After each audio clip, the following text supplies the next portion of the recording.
오늘 살펴볼 말씀은 팔복의 세 번째 말씀입니다. 먼저 오늘 본문을 헬라어 어순대로 번역하면 이렇습니다. 복되도다 온유한 자들이여, 왜냐하면 그들이 땅을 기업으로 차지할 것이기 때문이다. 예수님은 온유한 자들에게 복되도다 그렇게 선포하셨습니다. 그들이 왜 복된가? 땅을 기업으로 차지할 것이기 때문입니다.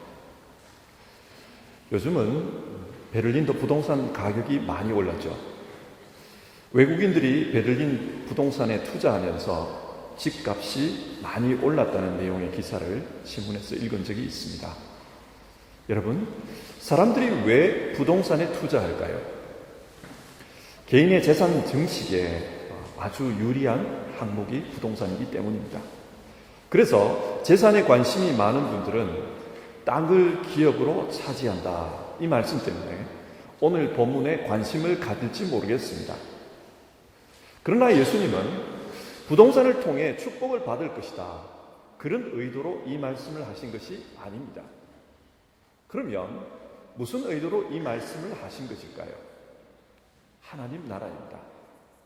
땅을 기업으로 받을 것이며, 이 부분을 헬라어로 보면 클레로노메오라는 동사를 사용합니다. 이 동사는 제비를 뽑아서 분깃을 나눈다, 그 뜻입니다. 그리고 이 동사의 목적으로 땅을 의미하는 겐이라는 단어가 쓰였습니다. 자, 땅을 제비 뽑아 나누는 것, 이것은 구약 성경에서 많이 읽어본 내용입니다. 어디에 이 내용이 나옵니까? 여호수아서입니다. 출애굽 후 가나안 땅에 들어간 이스라엘 12지파는 제비를 뽑아서 자신들의 기업을 정합니다. 그들은 약속의 땅을 차지하고 또 지파별로 또 가족별로 땅을 나누어 주었습니다. 오늘 본문은 이 내용과 정확하게 일치하는 단어를 사용하고 있습니다. 클레로노메오. 그러면 여기서 말하는 땅이 무엇일까요? 1차적으로 약속의 땅 가나안을 의미합니다. 그런데 실제 가나안 땅을 차지한 이후에 이스라엘 역사를 보면 이 약속의 땅은 하나님 나라를 상징하는 단어로 변화됩니다. 따라서 예수님이 말씀하신 땅을 기업으로 얻을 것이다, 이 말씀은 하나님 나라에 들어갈 것이다, 그것과 같은 뜻입니다. 그러니까 오늘 말씀은 땅의 축복에 대해 말씀하는 것이 아니라 하나님 나라에 대해 말씀하는 것입니다. 그런데 누가 이 하나님 나라를 차지합니까? 온유한 자들입니다. 그래서 오늘은 설교를 통해 온유한 자에 대해 같이 생각해 보려고 합니다. 일반적으로는 온유란 부드럽고 유순한 성품을 가리킵니다. 그래서 다른 사람들과 부딪히지 않고 원만하게 지내는 사람을 볼 때, 저 사람 온유하다, 그렇게 말합니다. 세상을 온유하게 살면 좋습니다.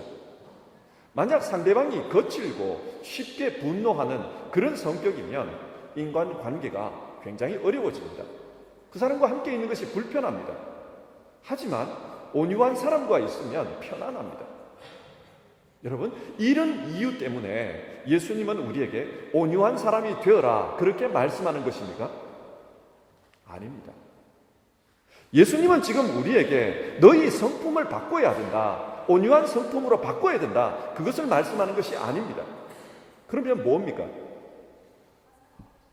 온유한 삶을 통해 하나님 나라의 삶을 살라는 것입니다. 5절에서 온유한 자로 번역된 헬라어 단어는 프라에이스라는 단어입니다. 이 말은 형용사 프라우스에서 온 명사인데, 그러면 프라우스가 뭔가? 일반적으로 프라우스는 야생동물을 길들이는 것과 관련해서 많이 등장하고 있습니다. 예를 들면 어떤 사람이 아주 좋은 야생마를 발견했습니다. 그 말이 힘이 좋고 하루에 1000리를 달릴 수 있을 만큼 지구력이 뛰어납니다. 그래서 그 말을 잡아서 길을 들이려고 합니다. 그런데 길들이기가 쉽지 않습니다. 그래서 전문 훈련사에게 이 말을 길들여 달라고 부탁합니다. 한참 시간이 지난 후에 그 주인이 찾아가서 이 말이 어느 정도 훈련이 되었나 보니까 너무 훈련이 잘 되었습니다. 달리라고 하니까 달리고 서라고 하니까 섭니다. 주인의 눈치에 아주 빠르게 반응을 합니다. 이런 모습을 보았을 때 주인이 프라우스 그렇게 말합니다. 프라우스, 이게 온유한 겁니다. 그러니까 온유란 잘 훈련되었다, 주인의 통제에, 훈련사의 통제에 잘 따른다, 그런 뜻입니다. 온유는 그런 뜻입니다. 자, 그러면 이 단어가 성경에서는 어떤 의미로 사용이 될까요? 성경에서 온유의 대표적인 인물은 민수기 12장 3절에 나오는 모세입니다. 이 사람 모세는 그 온유함이 지면의 모든 사람보다 더하더라. 쉽게 말해서 모세만큼 온유한 자가 없다는 뜻입니다. 여기서 온유의 의미를 바로 이해하기 위해서는 이 구절이 기록된 배경 전체를 살펴볼 필요가 있습니다. 민수기 11장부터 25장까지는 광야에서 이스라엘 백성이 반역했던 내용을 기록하고 있습니다. 그런데 이 반역 중에 내부의 권력 투쟁 때문에 일어난 반역도 있습니다. 당시 이스라엘을 이끌던 지도자는 모세와 아론 그리고 미리암이 중심되는 인물이었습니다. 그런데 이 사람들이, 그런데 가만히 보니까 백성들이 이 셋 중에 모세에게 유독 충성을 합니다. 그러자 아론과 미리암이 이런 말을 하기 시작합니다. 여호와께서 모세와만 말씀하셨느냐, 우리와도 말씀하지 아니하셨느냐. 무슨 말입니까? 이들은 권력이 모세에게만 집중되는 것을 시기한 것입니다. 그러면서 모세가 구스 여자와 결혼하는 것을 문제 삼아서 비방하기 시작합니다. 저 사람은 지도자의 자격이 없다. 출애굽기 2장을 보면 모세는 미디안 여인 십보라와 결혼했습니다. 일반적으로 구스는 오늘날의 이디오피아를 가리킵니다. 그래서 어떤 성서학자들은 모세가 본부인 십보라를 놔두고 에티오피아 여자와 새 장가를 들었다는 겁니다. 그러자 미리암과 아론이 비방을 했다, 이렇게 해석을 합니다. 하지만 다르게 이해할 수 있습니다. 하박국 3장을 보면 구스라는 지명이 에티오피아가 아니라 미디안의 어떤 지역을 가리키는 단어로 등장합니다.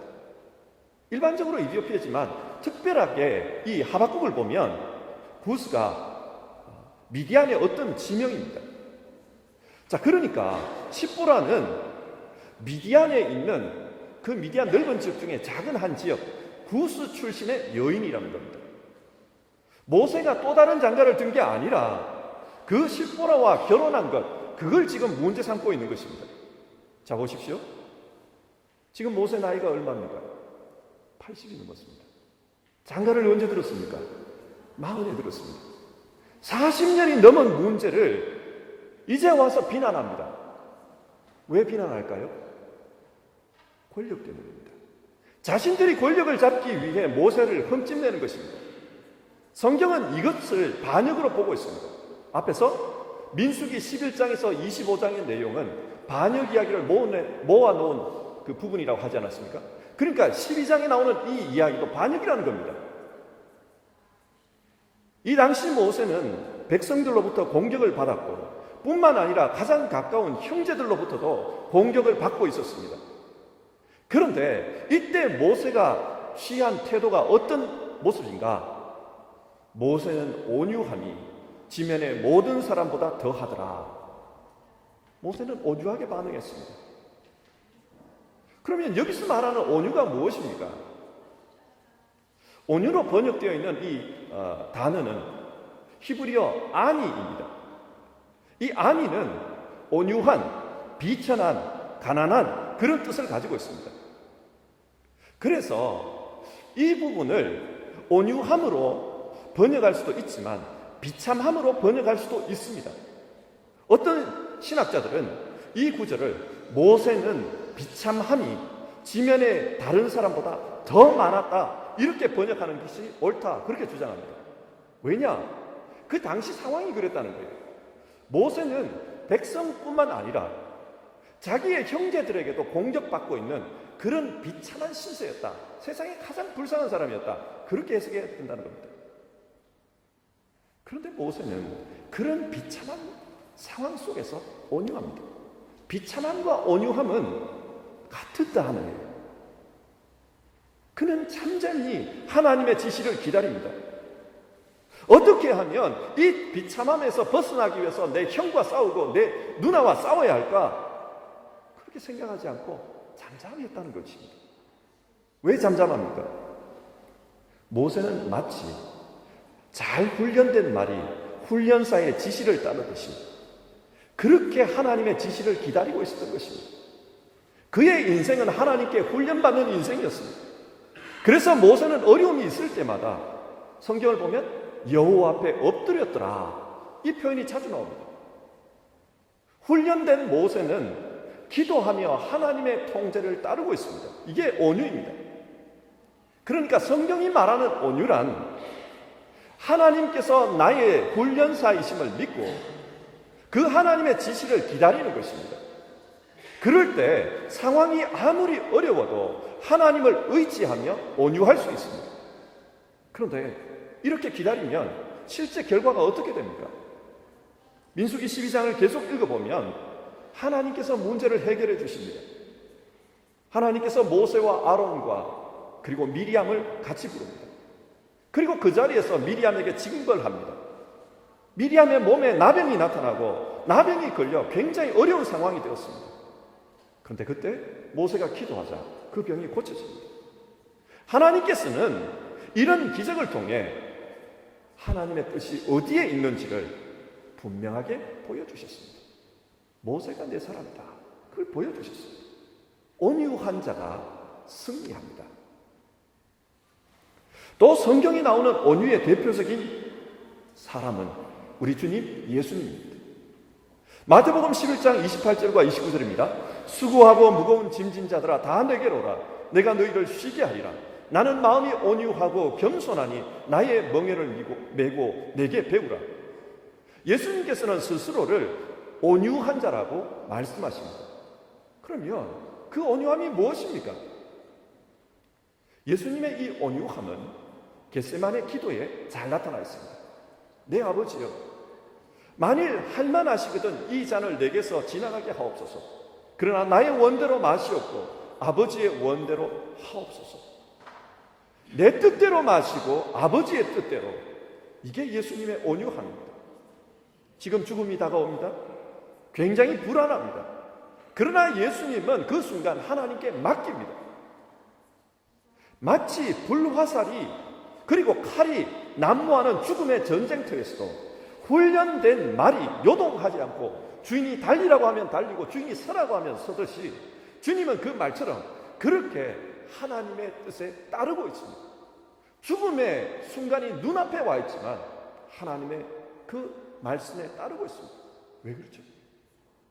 주님은 하나님의 인도하심을 믿기 때문입니다. 하나님께 맡기면 하나님께서 인도해 주실 것이다. 비록 죽을지라도 살아나게 하실 것이다. 십자가라는 가장 수치스러운 자리에까지 내려갈지라도 하나님 보좌 우편이라는 가장 영광스러운 자리로 올려주실 것이다. 그것을 믿었습니다. 하나님의 인도하심을 믿으면 우리 역시도 어떤 상황에서도 온유할 수 있습니다. 자, 이상의 내용을 한번 정리해 봅시다. 예수님은 온유한 자가 하나님 나라를 차지한다고 했습니다. 그런데 그 온유한 자가 어떤 사람입니까?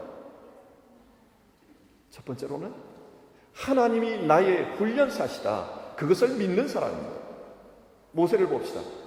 모세는 처음 40년 동안 이집트 왕궁에서 훈련을 받았습니다. 왕실 훈련이었습니다. 그 훈련은 어떻게 하면 남을 이길 수 있을까? 어떻게 하면 다른 사람 위에 설 수 있을까? 통치력을 배우는 훈련이었습니다. 그러나 그 결과 모세의 인생이 어떻게 되었습니까? 물론 모세는 다른 사람을 이겼습니다. 그런데 그 사람을 죽이고 말았습니다. 이게 모세 초기 훈련의 결과물입니다. 그 결과는 비참했습니다. 그 다음 40년 하나님의 광야 훈련이 나옵니다. 하나님께서 훈련하십니다. 이 훈련은 내려놓는 훈련입니다. 모든 것을 다 내려놓고 나그네가 되어 하나님만 의지하며 사는 그런 훈련이었습니다. 하나님께서 직접 이끄시면서 그를 가르치고 계십니다. 그 결과 모세는 어떤 상황에서도 온유한 자가 되었습니다. 여러분, 하나님의 나라가 무엇이라고 했습니까? 하나님의 나라는 하나님께서 다스리는 것을 의미합니다. 하나님께서 훈련사가 되셔서 우리를 다스립니다. 하나님께서 하나하나 훈련시키면서 우리를 작품으로 만들어 갔습니다. 하나님께 훈련받는 사람은 하나님의 손길에 의해 만들어지고 있고 또 그 손길에 의해 통제되고 있습니다. 이것이 바로 하나님의 다스림, 하나님 나라 아닙니까? 왜 예수님이 온유한 자가 하나님 나라를 얻을 것이라고 말씀하십니까? 이렇게 하나님의 손길에 맡겨져서 훈련되어지고 통제되어지면 그 자체가 하나님 나라의 삶이다. 주님은 우리에게 그것을 말씀하십니다. 갈라디아서 5장을 보면 성령의 9가지 열매가 나오는데 그 9가지 중에 하나가 바로 온유입니다. 이게 뭘 말씀합니까? 온유는 타고난 성품이 아닙니다. 어떤 사람은 태어날 때부터 기질이 약합니다. 다른 사람들과 관계를 잘 합니다. 주님은 이걸 말씀하는 게 아닙니다. 성령의 9가지 열매다. 성령께서 우리를 만드시는 성품을 의미합니다. 그러니까 하나님께서 우리의 훈련자 되셔서 우리의 성품을 그렇게 만들어 가십니다. 그게 성경이 말하는 온유입니다. 그 온유한 자가 하나님 나라를 차지합니다. 그런데 민수기 20장을 보면 우리를 당황스럽게 하는 본문이 나옵니다. 이스라엘 백성이 신광야에 갔을 때 물이 없어 모세에게 거칠게 항의합니다. 그때 모세는 대책이 없어서 여호와 하나님 앞에 엎드렸습니다. 정말 온유한 모습으로 주님의 뜻을 기다리고 있습니다. 그러자 하나님께서 해결책을 알려주십니다. 너는 지팡이를 잡고 가서 저기 반석을 명하여 물을 내라. 모세는 그 말씀대로 갑니다. 하지만 자기 눈앞에서 불평하고 있는 그 백성, 따라오면서 불평하는 그 백성을 보는 순간 화가 나서 내가 이 반석에서 물을 내랴 지팡이로 반석을 내려칩니다. 그 순간 모세는 온유하지 못했습니다. 비록 물은 나왔지만 이것이 빌미가 되어서 너는 가나안 땅에 들어가지 못한다. 하나님으로부터 그 말씀을 들었습니다. 오늘 말씀입니다. 온유한 자가 땅을 기업으로 차지할 것입니다.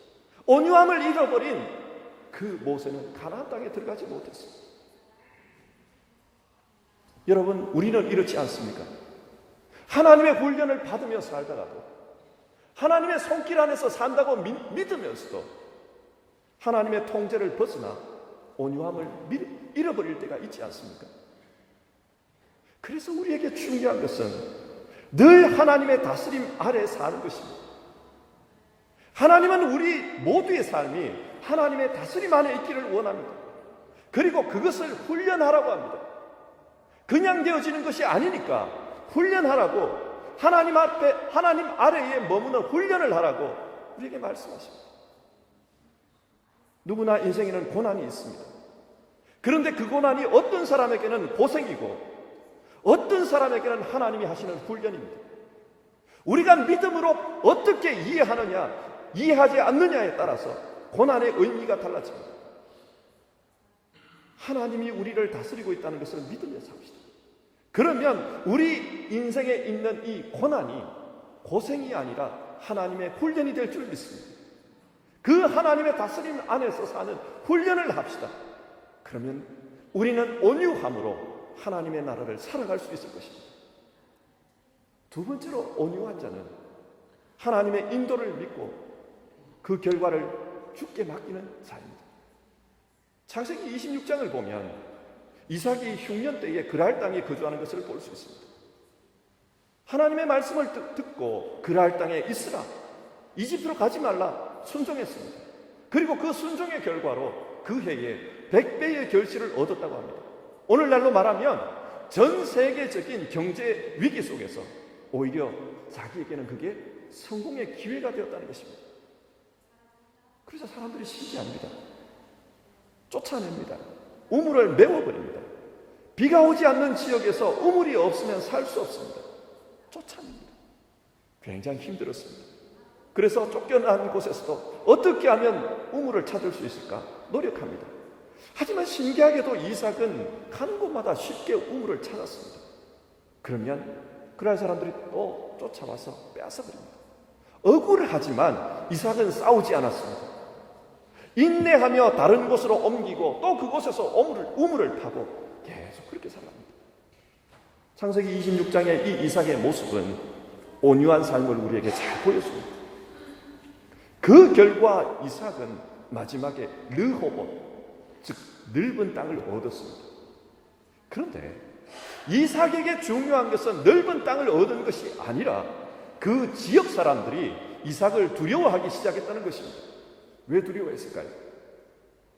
우물 파는 걸 보니, 이 사람의 행동을 보니 하나님이 함께 하신 것이 틀림없다. 그래서 두려워합니다.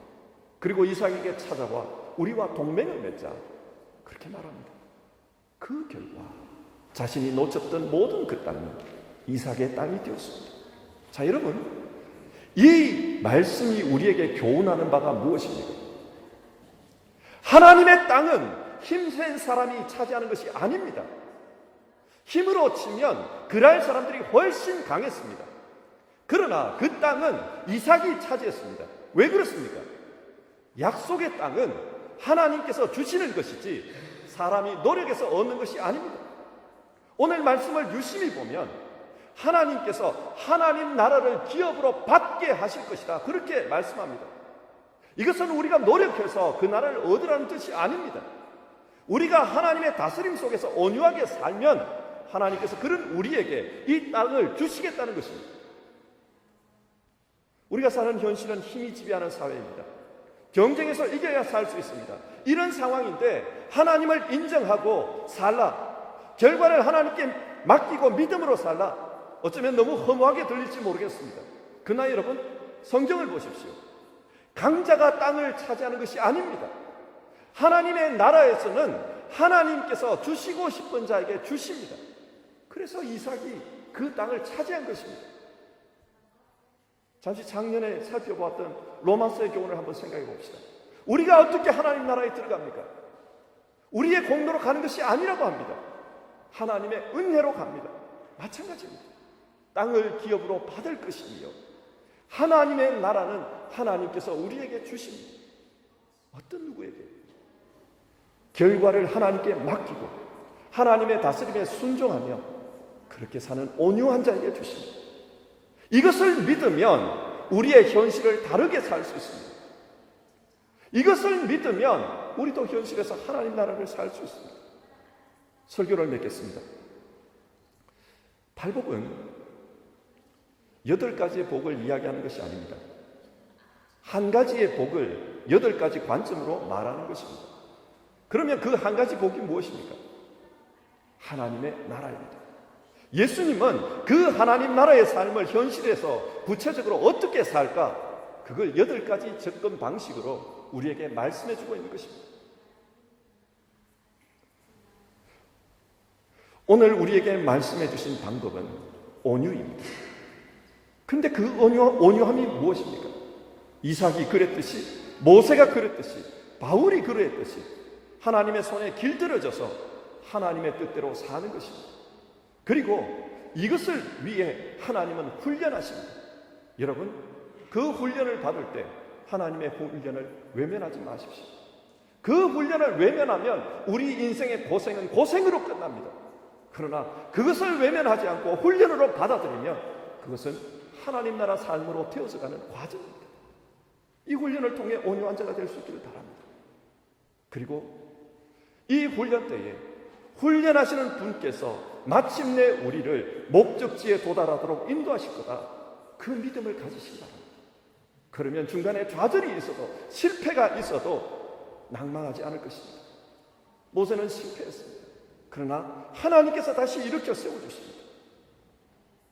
우리가 하나님께 맡기면 그것이 온유이고 그 맡김 가운데서 실패는 과정일 뿐입니다. 하나님은 우리의 최종 결과가 실패가 되도록 하지 않습니다. 주님을 보십시오. 설령 죽을지라도 다시 살아나게 하십니다. 설령 수치를 당할지라도 다시 일으켜 세워주십니다. 하나님 보좌 우편에 앉게 하십니다. 하나님께 맡깁시다. 결과를 하나님께 맡기면 우리는 이 땅에서 온유할 수 있습니다. 내가 예상하는 결과가 안 될지라도 하나님께 맡기면 우리는 온유함으로 하나님 나라의 삶을 살 수 있습니다. 이 축복이 우리 모두에게 있기를 바랍니다. 기도하겠습니다.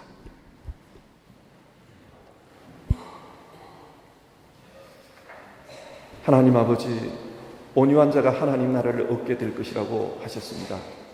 우리 모두 말씀하신 온유의 삶을 살고 싶습니다. 하나님께서 우리를 훈련하시고 또 다스리시고 그래서 마침내 하나님의 목적지에 도달하게 하실 것을 믿으며 우리의 주어진 현실을 살고 싶습니다. 주님, 도와주시옵소서. 현실 가운데 어려움을 겪는 이들, 그 현실을 훈련의 장소로 여기게 하여 주시고 현실에서 불안해하며 하나님께 맡기지 못하는 이들, 그 마음에 온유가 이루어져서 하나님께 맡길 수 있기를 바랍니다. 하나님 앞에서, 사람 앞에서 온유한 자가 되어 하나님 나라의 삶을 사는 우리 모든 성도님들 다 되게 하옵소서. 예수님 이름으로 기도드립니다. 아멘.